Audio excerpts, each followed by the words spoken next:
I created a custom capability inside of this AI chatbot that's inside of here. So I was like actually trying to figure out like how can I make this? And I said, "Hey, I want you to do all this. When anybody searches for a product or asks for pricing, you can look it up." And so I connected it to my WooCommerce API, and then I created this custom tool using this hook and everything.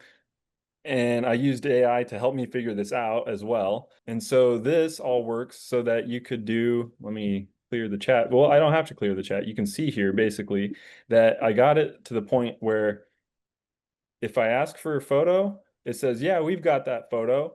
And it will return a picture of the photo and all the sizes with the accurate prices and a link to the photo and everything. And I was like, I got this to work.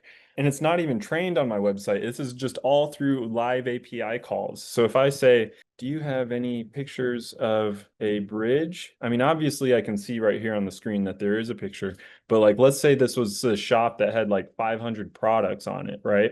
And it was really hard to go through.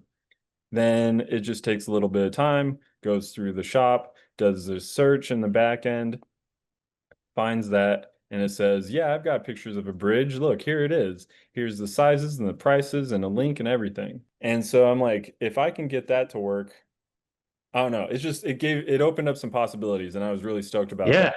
Just this one thing in and of itself, like the ability to do this, like create custom tools and have these hooks and connections and stuff like that, these web hooks, um, that unlocks a lot of things. I can create all kinds of custom capabilities, like right here, automatically respond to reviews, summarize and score your meetings, generate review responses, all these things that you can just do with AI.